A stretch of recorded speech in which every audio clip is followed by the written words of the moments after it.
Title: Evil woman caught hiding a body in her home. The smell beneath the floor. If you're watching this and you haven't subscribed yet, you might want to. Because what you're about to hear will keep you checking your basement for weeks. Hit subscribe before we dig in, literally. Back in 2018, in a quiet neighborhood in Colorado Springs, police officers were sent to perform a welfare check on a 69-year-old man named William Muzak.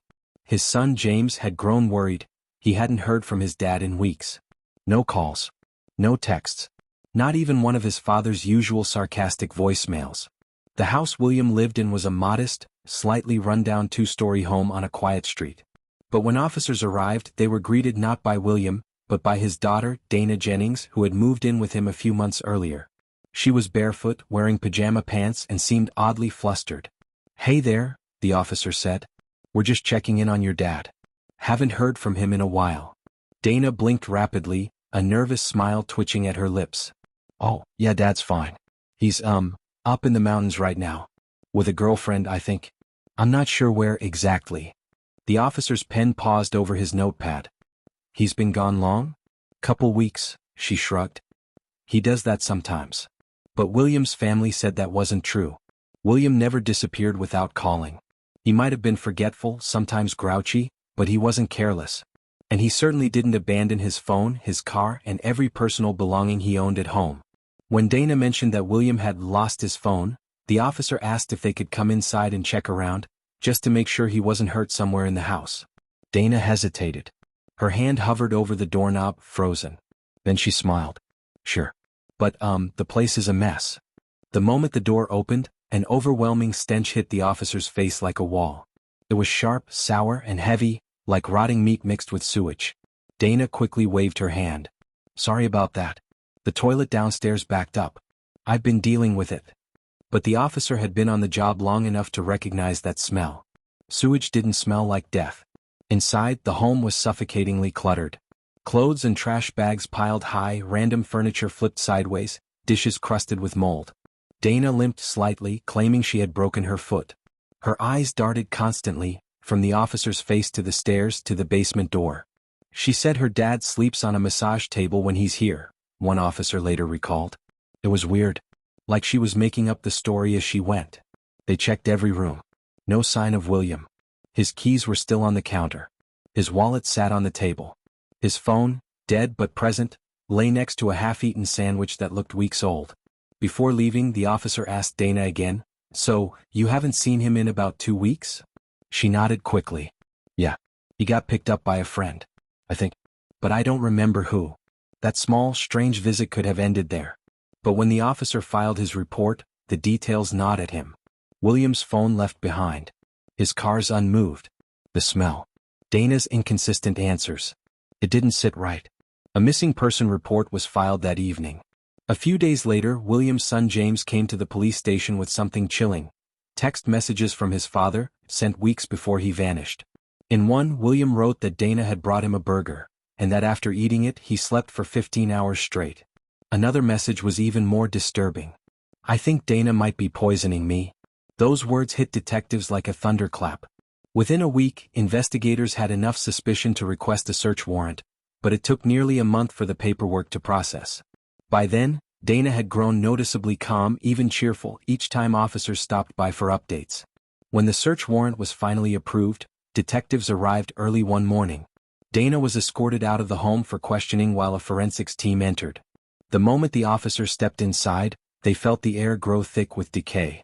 Upstairs, the odor was so powerful one detective gagged behind his mask.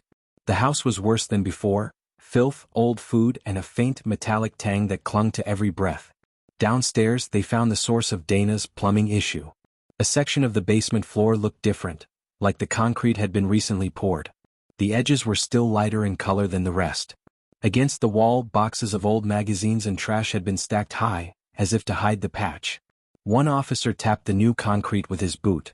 It sounded hollow. He called for the others. Shovels came out. Hammers.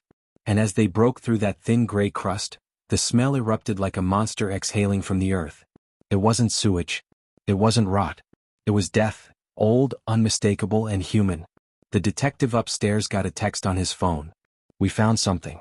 Looks like a body." At that very moment, in an interrogation room miles away, Dana Jennings sat smiling faintly at the detectives questioning her, completely unaware that the truth, the one she'd buried under her own floor, was finally rising back to the surface. The woman who smiled at the truth.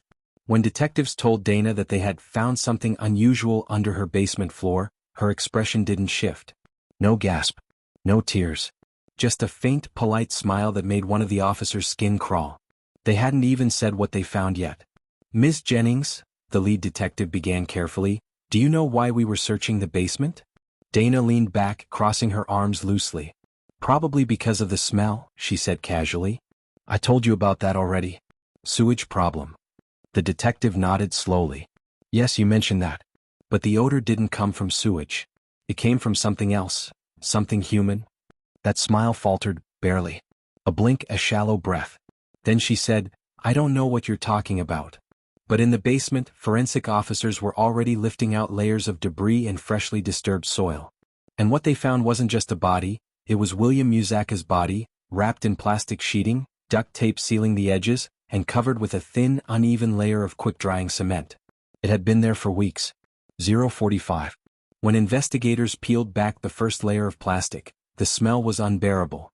Even the seasoned forensic techs had to step out for air. William's remains were partially mummified from the dry concrete, but enough was preserved to tell one thing immediately. He hadn't died peacefully. He had bruising along his neck and upper chest, his hands clenched tight, and traces of a sedative in his system that would later test positive for a mix of diphenhydramine and morphine, both drugs that Dana had legal access to through her old job as a nursing assistant. As one officer grimly put it, it wasn't just that she hid the body. She prepared him for death. 1:10. Back in the interrogation room, the detective slid a photo across the table. "Dana, we know your father didn't leave town. We found him." Her lips trembled slightly, but she didn't look at the photo. "That's not possible," she whispered. "Then explain the fresh concrete. Explain the medication. Explain why your father texted your brother saying you were poisoning him." That's when Dana broke into an eerie laugh, a short, hollow sound that didn't fit the moment at all. "You think I'd hurt him? I took care of him." The detective leaned forward. "Then why is he buried in your basement?" Her eyes finally met his. For the first time, the smile dropped completely. He wanted to die." 1:45. The room fell silent. Dana went on to tell a story that investigators would later describe as half delusion, half manipulation. She claimed her father had begged her to end his suffering because of his failing health, and that she had given him sleeping pills to help him rest. But medical records later revealed that William wasn't terminally ill. He had mild arthritis and some blood pressure issues, but nothing remotely life-threatening. In fact, he had an upcoming appointment with his doctor to renew his prescription. Dana's story was falling apart fast. Detectives confronted her with another piece of evidence. A receipt for cement, duct tape and heavy-duty plastic sheeting, all purchased just 2 days after the date William was last seen. Her response? "I was fixing the basement. He wanted me to." When they pointed out that she had withdrawn nearly $8,000 from his account after he disappeared, her tone changed again. "That money was mine," she snapped. "He said I could have it." The interview lasted nearly 7 hours. And in that time, Dana shifted her story multiple times, from assisted suicide to self-defense to total denial. But what never changed was her composure. Even when detectives told her she was being charged with first-degree murder, she simply sighed and said, "I knew this would happen eventually." 2:30. Later, forensic reports painted the rest of the grim picture. Dana had sedated her father with a drug cocktail before strangling him. Then, over the course of a night, she wrapped him in plastic, sealed him with tape, and poured layers of cement to trap the smell. She continued living in that same house for weeks, eating, sleeping, watching TV, while her father's body lay entombed beneath her floor. Neighbors said they occasionally saw her watering plants in the yard, sometimes waving cheerfully. One even recalled her joking about doing renovations, when she brought in bags of concrete. When her trial began, Dana pled not guilty. Her defense claimed mental illness, citing delusions and long-term stress from caring for her father. But prosecutors described her as cold, calculated, and manipulative, arguing that the murder was motivated by control and money. The jury deliberated for less than 3 hours. Verdict: guilty. Sentence: life without parole. When the judge read the sentence, Dana didn't cry. She didn't plead. She just tilted her head slightly as though trying to hear something no one else could. And when she was escorted out of the courtroom, one journalist reported hearing her murmur softly under her breath. Inside her mind. When the trial ended and the cameras left the courthouse, the public's image of Dana Jennings was fixed, a cold-blooded killer who buried her own father under the floor. But behind the closed doors of the psychiatric evaluation ward, doctors began to uncover something even more disturbing. Dana wasn't just cruel. She was fractured. Her psychological profile read like a jigsaw puzzle with half the pieces missing, and the ones that remained didn't quite fit. The first psychiatrist to interview her, Dr. Mallory Crane, described her as eerily calm, highly intelligent, and profoundly detached from emotional consequence. She spoke of the murder in past tense, like she was recounting someone else's story. When asked why she didn't call an ambulance if her father was in pain, Dana tilted her head and replied, "He didn't need saving. He needed silence." 045. Dana's childhood was far from normal. Born in 1982, she was the only child of William and Margaret Muzak, a strict, religious couple who believed in discipline over affection. William was a retired army mechanic. Margaret, a homemaker who reportedly struggled with undiagnosed mental illness. Neighbors recalled hearing shouting matches, glass breaking, and the young Dana often standing on the porch barefoot in the cold, staring blankly into space. When she was just 12, her mother disappeared. The official story was that Margaret ran away, leaving William to raise Dana alone. But some family members later told police that Dana often made chilling remarks about her mother's disappearance. "She's not gone. She's just somewhere quiet." There was never enough evidence to reopen the case, but that sentence would haunt detectives decades later. 125. Through her teenage years, Dana showed signs of brilliance and manipulation. She excelled in school but struggled socially.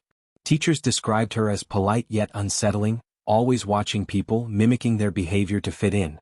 After high school, she earned a nursing assistant certificate and worked in several eldercare facilities. Her coworkers said she was efficient but had a flatness to her. No empathy, no reaction to suffering or death.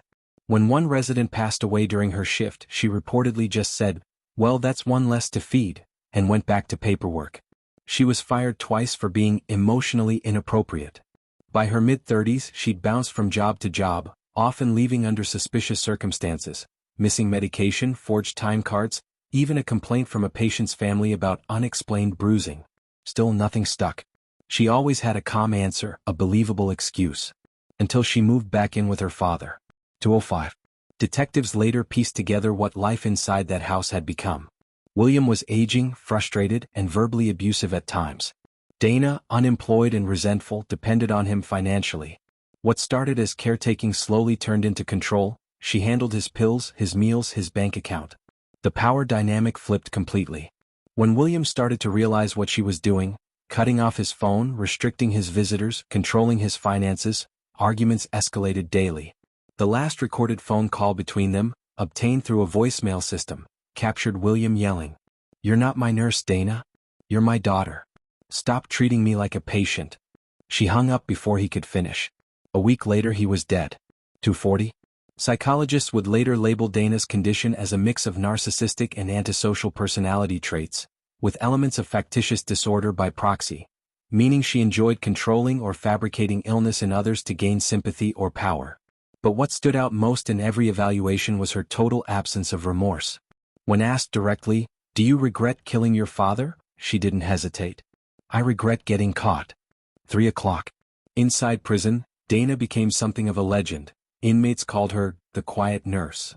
She spent most of her time reading, writing short stories, and volunteering in the infirmary. Ironically, her calm demeanor made her seem trustworthy to the other women. One guard reported overhearing her comforting another inmate who had just lost her mother. "You did your best," Dana said softly. "Sometimes love just looks like letting go." The words might have sounded kind to anyone else. But to those who knew what she'd done, they sent chills down the spine. Even now in interviews, Dana insists she freed her father. But every word, every glance, every still smile feels less like grief, and more like pride. She ended one prison interview with a line that still echoes across true crime forums today. "People bury secrets all the time. I just made mine harder to find."